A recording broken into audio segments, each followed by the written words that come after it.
Good morning, everyone.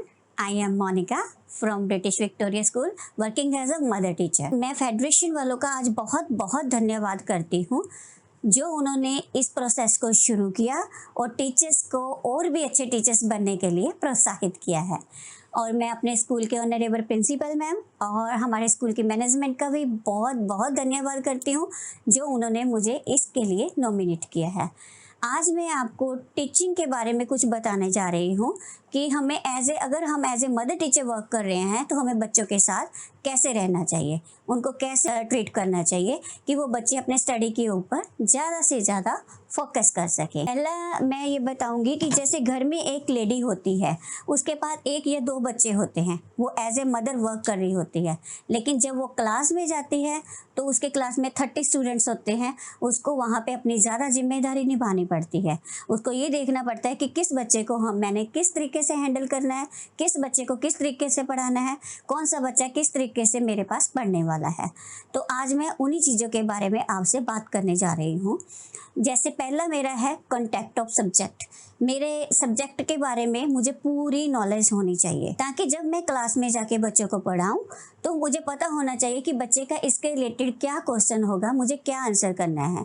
आजकल के बच्चे बहुत तेज़ दिमाग के बच्चे हैं, वो पहले ही अपने फ्रेंड्स से, यूट्यूब से, टीवी से सारी नॉलेज इकट्ठे कर चुके होते हैं। इसलिए हमें अपने सब्जेक्ट के बारे में पूरी नॉलेज होनी चाहिए ताकि बच्चे को अच्छे तरीके से समझा सके और उनके क्वेश्चंस के आंसर्स भी दे सकें। मेरा दूसरा पॉइंट है मेथड ऑफ टीचिंग। मेरे पढ़ाने का तरीका कैसा होना चाहिए। मुझे बच्चों के साथ फ्रेंडली बिहेव करना चाहिए, उनको अच्छे से पढ़ाना चाहिए।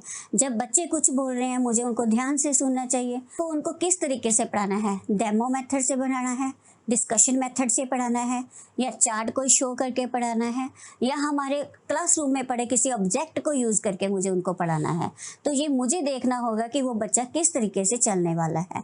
इसमें थोड़ी सी हमें मेहनत ज़्यादा करनी पड़ती है, लेकिन बच्चे इस तरह के पैटर्न को जल्दी फॉलो करते हैं और उनका इंटरेस्ट स्टडी में बना रहता है। तो इस तरीके से अगर हम पढ़ाएंगे तो बच्चे जल्दी पढ़ना सीखेंगे।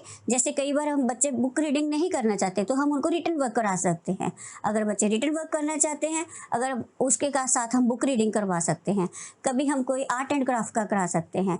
बच्चों का इंटरेस्ट चेक करना पड़ता है कि बच्चा कौन से सब्जेक्ट में किस तरह से, ये हमें देखना है कि हमें बच्चे को किस तरीके से इम्प्रूव करना है। इसी तरह से बच्चे ना तो पढ़ाई को बोरिंग समझेंगे, वो इंटरेस्ट लेके पढ़ेंगे, आपकी बातों को ध्यान से सुनेंगे और उस चीज़ को फॉलो भी करेंगे।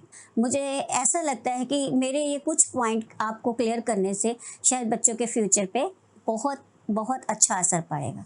धन्यवाद।